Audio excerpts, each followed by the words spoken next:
Darth Vader would come out like booty dancing to Beyonce. Some people were like, I don't care how flexible you are with me, we're not coming to Florida, period. Like, we're just quitting. Another person just moved a couple months ago, and then her family just bought a house and moved out to join her here. I just like looked at my phone for a while, I was like, I'm misunderstanding that. Like so then I texted my team. Today we're talking about some massive Disney news, the canceling of the $1 billion Lake Nona development and shutting down the Star Wars Galactic Starcruiser all in the same day. But before we get into that, let's talk headlines from around the world of Orlando business. WWE's Royal Rumble could be coming to Orlando. The Board of Commissioners are voting on whether to pony up or smack down a proposed $850,000 for the Greater Orlando Sports Commission to bring WWE's Royal Rumble to Central Florida. That may sound like a lot, but the pay-per-view event should create an economic boom for Orlando. The 53,000 attendees could bring in an estimated $28 million for the city. Florida and Orlando in particular have a long history of hosting big-ticket WWE events, but this will be the first Royal Rumble the city has hosted since 2016. Orlando is about to get fancy. The resort-inspired project, The Luxe, introduces 200 super luxury units to Orlando's high-end housing market. Unicorp president Chuck Woodall wants to outdo the current luxury apartment scene with upgrades like real hardwood floors, marble tile, vaulted ceilings, and yes, even on-site cabanas. As fun as that is for Orlando's more discerning renters, the project is even more exciting for the local contractors vying for a chance to work on The Luxe and the similar projects it's going to inspire. A European escape for less than $200? Norse Atlantic Airways is adding another flight from MCO to Gatwick, London's second largest airport, at the end of May. At first, their Boeing 787 Dreamliners will only operate 4 times a week, but they plan on making it a daily service later in the summer. The fares start at $187 for a one-way ticket, but thrifty jet setters should probably expect to pay a little more, especially if they want to eventually come home from their vacation. So round-trip tickets for a week-long getaway in June are currently selling for around $500. That's it for headlines. Before we get into our story of the day, this episode is brought to you by my next entrepreneurial adventure, Out of Office Orlando, a co-working content studio where you can create content, connect with other local professionals, take a dip in our lazy river, or get a lap in on our outdoor electric go-kart track. It's like a country club where you can be productive, and I really think you're going to love it. If you're interested in learning more, shoot me an email at james@sweetfishmedia.com or send me a DM on LinkedIn, whatever tickles your fancy. All right, now let's get into the story of the day. So, big news in Orlando yesterday. Yep. Couple different things. The one thing that I want to talk about, though, Disney pulling out of their billion-dollar plan in Lake Nona. And so both of you guys are actually former Disney cast members. You specifically, I mean, this is you were in technology at Disney. Mm-hmm. Give me your thoughts, Brandon, on this thing from the perspective of, you know, your former teammates. Yeah, former teammates for sure. I was a part of all the implications of it and what happened when it was first announced of like, hey, this is happening. Everybody from California is coming to Florida. And the huge, I don't know if fallout is the right word, but just the consequences of that announcement and what that meant for people. We had a huge swath of people that quit like right away and said, well, they announced like, we'll be working with you and we'll be flexible with you. And some people were like, I don't care how flexible you are with me, we're not coming to Florida, period. Like, we're just quitting. And so that happened a lot. And then the timeline was much more aggressive, and then they backed off that and said, well, you have a little bit longer to decide. So a lot of people left, and a lot of people just drugged this on in case something like this happened, like just like maybe it doesn't go through. So those people are like, I talked with somebody, I was talking with my team yesterday, texting with them like, how's the vibe? And they were saying like, well, people in California are like cheering. Everybody's like, this is awesome. Now we don't have to uproot our lives. But then also other people, like my team was saying, well, someone just moved into the cubicle across from us and moved here Monday, like from California. And then like another person just moved a couple months ago. And I remember when she moved, and then her family just bought a house and moved out to join her here, like her parents. So just tons of implications. It's a huge decision. When I read the news, I just like looked at my phone for a while. I was like, okay, I'm misunderstanding that. Like so then I texted my team like, hey, what's going on? Like I hear it, and they're like, yeah, no, pulling out of Lake Nona. And I was like, I cannot believe that. It's just just so many, because of the personal implications like for the employees. And a lot of people have a lot of feelings about Disney, but I always saw my leaders be sensitive to those things. Business is going to make a business decision, and it's going to happen. And so they can talk really nice, but the decision's still going to happen. But they were always kind in at least their rhetoric. So I'm sure they did that. I'm sure they managed that well. Like, guys, I know this is people uprooted their lives, and I'm sure they handle that sensitively. But huge complications. I heard that Josh DeMoro in the letter, I think said, and I think you mentioned this actually last night at dinner, that they're going to help people get back to California if they want to move back, cover the relocation. But to your point last night, like it's like people sold their houses at the top of the market. Yeah, I mean, like if you fall into the sliver of people that are okay with moving back, that have even the, I don't know, that everything aligns to move back, it'd be nice to get the help financially. But beyond that, it's like, okay, I enrolled my kid in a Florida school, and like we lost our spot in California. We know how aggressive those things are with like young kids, how you have to get out ahead of those things like that. And then I sold my home at the top of the market, and like now I got to buy at the top of the market, and just so many implications. Yeah. So I can't imagine, like as you make those high level and strategic business decisions, at the end of the day, it of course is all numbers at a corporation that large, but those are just heavy decisions. Yeah. You just know you make that call, and it's like, how many thousands of people is this going to be the end of the world to them for a while as they get their heads around this news? Timmy, you were saying that as you've just kind of been looking at headlines, that it seems like everybody all over the country is talking about this now, that it just seems to be making it all about the feud between DeSantis and Disney. And pitting it against that, you can talk about how Disney's stock price has been declining since 2021, and there's obviously some financial implications here. There's the implication of the CEO is different now than when they first announced this. So does Iger? Maybe Iger has a different vision for what he wants to do. He obviously has a different vision for what he wants to do. What's your take on the kind of the political side of this and what the media is making of it? The big question in my head is like, how much of this decision was motivated by what DeSantis is doing? Or is it the reason that we just keep seeing DeSantis's name mentioned in articles and stuff just because this was going to change anyways, and it's like conveniently helpful for Disney to like keep mentioning DeSantis's name every time it gets talked about. But when you talked about Bob Iger, I was like, well, he actually said publicly that he thinks it's a terrible thing that Disney is embroiled in political controversy and like feuding with the governor. And so I'd be interested to hear what he is going to say about it if he hasn't said something yet, because it in my mind, it doesn't follow that he would say that and then also use what DeSantis is doing, like basically like mention what DeSantis is doing in the motivation for this, unless he's also wanting to play the Disney versus DeSantis. From what I've seen, from all the communications from Disney that I've seen, they have not mentioned that. It's been, I think they've cited like financial and they've cited leadership changes, right?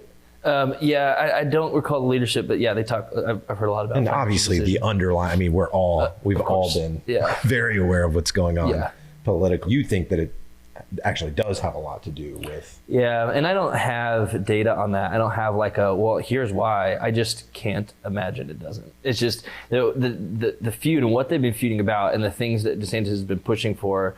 It's just so sweeping and affects Disney so much.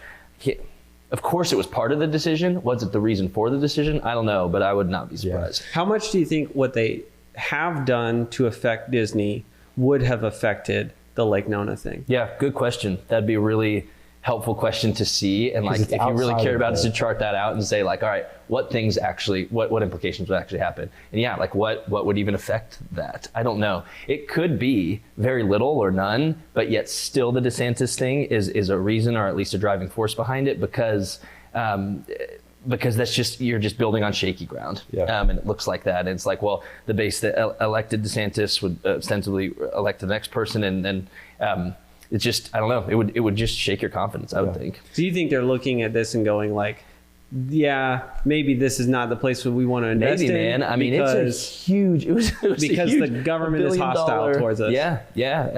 Maybe. And even if it's just not just this guy, it's like, just could have shaken the confidence of the decision, because it's a long-term, huge decision. They were transitioning, the way they talked about it when they announced it was like they're transitioning the technology hub, everything about Disney technology. It was moving to Orlando. I mean, and that's a long-term decision. What's crazy to me is to think about that just last month in April at the shareholders meeting, Iger gets up and says, we're investing $17 billion over the next 10 years into Walt Disney World. And then a month later, they're shutting down the Galactic Starcruiser. They're shutting down $1 billion Lake Nona project. And so, as I was talking with Jeremy about it earlier, it's like, man, that seems, he was like, that seems strategic to me. Say we're going to invest all this money. And then amidst this political controversy, okay, now we were going to spend $17 billion. Interesting. But now, maybe not. Yeah, I mean, maybe. I mean, when you talk about how many years do you say? 10 years. I mean, it's a long, really so long much can happen. So much can happen. But so 10 years is a long time. But even like 3 or 5 or 7 years, the way Walt Disney in particular worked, I worked at both sites domestically, but Walt Disney World was the focus. And like things get planned 5 to 7 to 8 years out, like really frequently. Things get funded 3 to 5 years out. And so 10 years is a very long time. But as you look at like where are we going to spend money, it may be very much that they're going to spend that much money or near that, but that it's going to be, maybe Bob Iger didn't agree with where things were, where the money was starting to flow. I mean, he was a part of Galactic Starcruiser. But like other areas, he came in and slashed some huge areas that Chapek was like, go, fund. And Iger just disagreed with that. So he just cut the funding or pulled it or whatever. So I don't know if this is an example of that or not. And I don't think that you can blame a decision not to invest on like upcoming recession or like a drop in stock price. Well, at least that's the case. So I used to teach at Disney University, and one of the things that they told us to teach is that Disney is a company that invests in recessions. Like they will continue to grow through a recession. So if that's true, then like I can't imagine that would have been the decision for them to decide that they're not investing, unless that was just something that they told us to teach, but it's not really how they operate. Yeah, which could be. The vibe I always got from Bob Iger when he came back was not that we're going to cut, pinch, is that we are going to be more strategic with the dollars that we spend. And he disagreed with some of those directions. And so it totally, this move might not be like, whoa, let's wait to not spend money because of the economic environment, whatever. It could just be like, this isn't where we need to be spending our money. But I never got the vibe for him. He was like, pull back. Just that we just need to be more strategic. Yeah. He didn't play any role in the creation of Galactic Starcruiser, right? He was around when all that was being thought of. And man, was he here when it launched? I don't remember. 2 to 3 years ago, he would have been. Didn't it launch a year ago? Man, I'm all wrapped. I don't know. I'm all turned around. Because I was heard a part of people all say, the testing of it before, so it was years ago. Like Ken Pozek said that Bob is not the kind of person that wants to have a bunch of like really boutique experiences. I might be misquoting Ken, but he said something like that. And I was like, that's interesting. I don't know if that's Bob-like or not Bob-like to do this like hyper boutique thing that you have to have a lot of money to be able to do. Iger was definitely involved because when they announced when they announced Star Wars Land, they announced Galactic Starcruiser and that whole thing, and like he was obviously part of the launch of all that. So he was somewhat involved, I know. But yeah, Bob also is all about, if you were seriously to distill Bob Iger's perspective and how he leads Disney, it's one word: storytelling. Like he is all about stories and IP and storytelling. So and that is an immersive hotel. And that is immersive. I mean, definition of totally. great So storytelling. it is up his alley in that way. It is up in alley that way. Do you think they'll repurpose that for the Starcruiser? That was my first question. Was like, geez, the space. Yeah, they can't like just be getting rid of it real completely. estate. What are they going to do? I legit don't know. Man. Yeah. You have any hot takes on the Starcruiser? I thought it was funny that I read an article that said that the reason that it was failing, it's like more proof that Disney has destroyed the Star Wars brand. Now, I don't love the things that Disney has done with the Star Wars brand. Whatever. But I don't agree with that article. You talking to? Also, like when I worked at Disney as a cast member, like the what Disney was doing to the Star Wars brand was like hyperspace hoopla. I don't know if any of you've seen hyperspace hoopla. It was so bad. They would have like Darth Vader would come out like booty dancing to Beyonce. I'm like, that was doing damage to the Star Wars brand. Oh man. But their perspective was by shutting it down. No, that the fact that it was shutting down was proof. Like the fact that it wasn't working must be proof that Disney has failed the Star Wars brand. But I think that what they did with Starcruiser was so obviously the best of Star Wars brand. Totally. Like, you can look at other things that they did and gone, okay, that was not good for the Star Wars brand. So, I mean, with both you guys having worked there, I mean, you worked there for a decade. You worked there for something close to that. Yeah. What's shocking to me about the Starcruiser is just the speed at which they decided to cut it off. After a year. Yeah, for sure. I think that in other environments, economic, maybe political, leadership wise, I think we probably, I mean, I don't know. What do I know? But I think we probably would have rode that out and said, like, we're hemorrhaging money over there, but we can pull from here. We can do this. We can do that. And like, we can ride this out because there's so much potential in that opportunity. But we are just, I mean, we are in the active process of laying off, and I say we, they, it's just weird, it's still brand new. They're in the active process of laying off 7,000 people, and then you got to cut, you got to aggressively cut. And so maybe that was just like in other times we would have cut, but now we're not. I don't know. It's fascinating to me. One thing that really I've always really believed about Disney, that this fundamentally shifts for me, is I've always thought because I was always in parks and resorts, and I saw parks tickets go up, if not every year, a couple times a year. Like they just increase. And of course there's inflation, but like it increases past that rate. And I've always said, like, listen, it's such an interesting dilemma as a business, because our dilemma is not how do we can't price so high that people don't come, because like people will pay anything to come to Disney, but it's how do we price it that we don't price out people and enough people that, you know, we're doing things wrong ethically, or just like, you know, we're cutting out a key base that would in the long term hurt us all. But it's not how much do we charge so that people don't pay. I was like, people will pay anything. And I thought that about Galactic Starcruiser. People were like, yeah, in your dreams, Disney, like I wouldn't pay that. And I was like, well, people will. And it's out the door. So, okay, we won't take your money, but we'll take the 150 other people that want your slot. But like, people weren't buying voyages. They just weren't. And so they started like giving them away to cast members. They even told us in the announcement to cast members, they were like 50% off, and don't tell people. Like, don't don't come on a podcast and talk about it. I'm not anymore, and I wouldn't have. But they were like, yeah, this is 50% off. Don't like tell people, don't announce it. But like, if you're a cast member, we'll give you 50% off a voyage. I was like, whoa. So what was that, like $4,000? Yeah, only like $4,000. No, not that bad. But it was. That's very interesting. That like, no, it truly was. It does have was bounds. The price. There is a bound. There is a boundary, and I think that's weird. That's another thing that I've been thinking a lot about, particularly with the Starcruiser shutting down. It's like, man, I just for so long, I mean, anytime we talk about Disney on the show, it's like there's increased engagement. Like, it's just Disney has this magnetism to the brand that just makes you think, God, they can.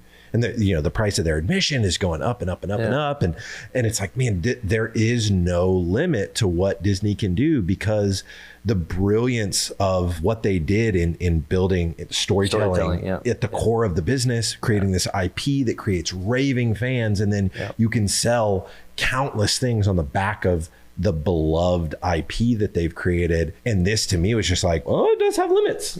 And there's obviously a lot of stuff going on economically now.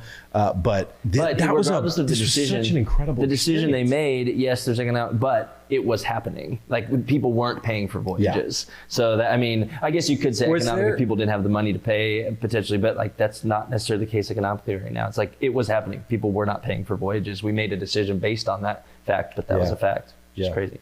Was there tiered pricing, or was it just one price? I don't know. I don't think it was tiered. Because like, I wonder if it was like this premium product that they do not discount. That's always the vibe I got. I wonder if because when I first saw it, I was like, oh, it's like they're trying to create a cruise-like experience and get you to pay a cruise price for something that's completely on land. I was like, that's either like really stupid or really brilliant. But if they didn't tier the pricing, like, I wonder if they would have tiered it as if it were a cruise. Like, you can pay for, you know, an interior stateroom or get a window. Like, it all would have been like made up. I wonder what the margins were, man. I wonder if they could have tiered it if they wanted to. Like, I wonder if they were like, Disney's never going to go razor thin on their margin, but like, I wonder if they were right there. Like, I wonder if they were like, we can't tier our pricing because we can't take a 25% cut on 25% of our voyages because we just so maxed out this thing. And so maybe it wasn't an option to just look, they just had to full on close it, because it's like, well, we can't lower our prices and no one's buying at this price. And so I saw a comment on a YouTube video, or maybe it was on Instagram. Somebody was basically saying like, man, what if they reskinned the theme of the, and I don't even know where this thing is. It's actually in Star Wars land. So that would be you tough. access it through Batuu. Yeah, it's like they're like, could they change out the theme every year and have it, it kind of cycle along with new properties that they're trying to, either the newest movie that just came out. So it's like the new Moana comes out. Okay, this next year it's going to be themed Moana, but with it being in. I mean, you don't Star think Wars they land. could figure that out? Like they could do a monorail derailment that went straight there, and like you didn't even see Star Wars land. Yeah. Like Disney could figure that out if that's the way to direct, and that's an interesting concept. Yeah. Yeah, I don't know. I saw somebody suggest that, and I was like, that it seems like a heavy lift if it was an annual shift, but even like shifting it every 2 or 3 years, it just seemed. And I don't know what the lift was on the actual. It wasn't a very big footprint, was it? No, I don't think so. No, I don't think so. So no, maybe I mean it's the not voyages. worth- It wasn't even. I don't know the numbers, but the amount of slots per voyage was small. It was all a very small, and boutique is the right word, like experience. Yeah. Yeah. So maybe it's not worth trying to reskin it. I feel like it's already tough enough for not tough, but like Disney takes it very seriously when they need to change out like the show that happens in front of the castle. Like that happens every few years, and it's a big thing.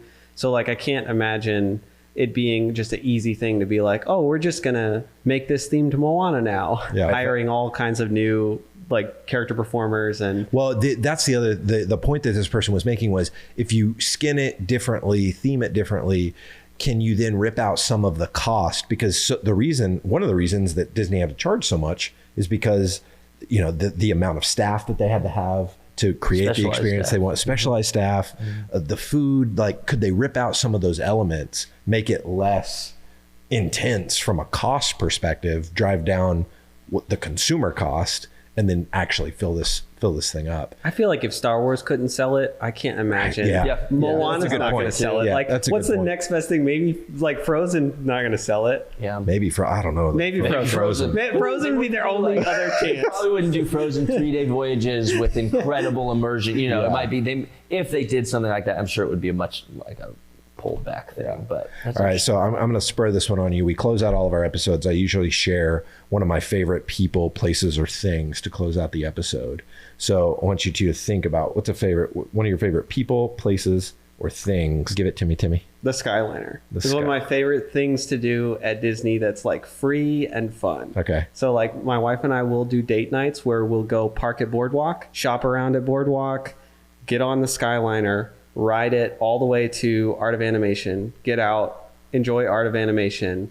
We might hit stops along the way back, and then we try to time it so that the Epcot fireworks show is happening right as you are on the terminal from, I forget which resort it is, to the Boardwalk terminal. Basically, if you time it perfectly, you are on the Skyliner just facing a fireworks show that's exploding right in your face as you like turn around to go park back at Boardwalk. So that's one of my favorite things. What about you? Fireworks exploding in your face. everybody's dream. It's my dream. It's my dream. Are you talking about Disney in particular? No, it could be anything, but I like what I had a Disney thing, but because it can be anything, James, your eyes are gonna like roll into the back here. But I love the podcast stuff. You should know. Oh yeah, that's my favorite thing, and my favorite people. Those now you're like buddies with them. Oh you like gosh, got them into the best. parks. Yes, I'll do that. It's so awesome. So yeah, stuff you should know. It's a great podcast. Check it out. Love it. All right, that's it for this episode of Orlando Business.